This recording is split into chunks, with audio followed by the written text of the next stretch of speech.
So let's talk a little bit about garden design. This is kind of like my exciting topic, because if you have the opportunity to design your garden and make it a space, it could be like an extension of your home. It's somewhere you're going to spend a lot of time in, right? You want it to feel comfortable and have certain things that will make it easier to garden. So for example, think about your walkways. Are you going to put in raised beds? Are you going to do in-ground gardening? You still have to have a certain amount of space in between your rows so that you can easily walk from bed or gardening area, planting area to planting area without tripping over something. If you have a wheelbarrow, you want to make sure that your rows are wide enough so you can easily do a wheelbarrow and turn. So here, Jared was great at figuring out the measurements. He was very symmetrical in how he designed this garden. You can do it a lot of different ways. It doesn't have to be exactly in rectangle, a rectangular method or whatnot, but just really think about what you want. We wanted rocks, because we wanted something that we wouldn't have to replace over and over. You could do mulch.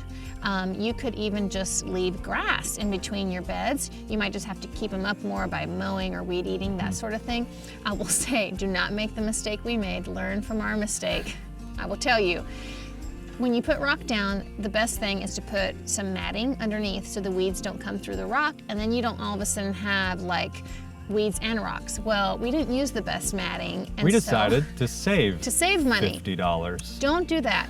If you're gonna do it, I will say spend a little more, get the really nice thick matting. Weed matting. Yes. Put it everywhere. And then do your rocks, and then you never have to do it again, because we're currently replacing some of ours because there's weeds that have found their way through. So just think about the design. Aesthetically, what do you want it to look like? You want wood beds? Do you want metal beds? What do you want it to be? And I think you will be excited to plant it, and it'll be a wonderful place to be at and garden. So, yeah, that's really where we were at. How do we make it a place we want to hang out in? So as you can see, we put tea lights around it. Yeah. We put a grassy area in the middle so we can hang out, play with our little girl. We put seating around it. We even wanted to do some container gardening and some of the raised beds. The raised beds for us, a big thing is you want to be able to kneel on one side of the bed and reach to the middle, so that on the other side you kneel, reach to the middle. We did about 3 foot, maybe 40-inch rows. I would recommend now 48-inch at least. So 2 people can easily be walking past each other, even if you're carrying a basket of produce. You don't bump into each other. Laying it out is a big thing. I mean, you're gonna take pictures of this place. You're gonna be in it. You're gonna be in it all the time. You want it to last. So for us, we were literally stringing it up, lining things up. It's pretty amazing. That people come around and you're like, wow, this is really well laid out. And you're really proud of your garden. So take pride in it. Really lay it out, draw out the dimensions, and then follow those plans to the T, and you'll see that it's a place not only do you need to be, should be, maybe, but you want to be there.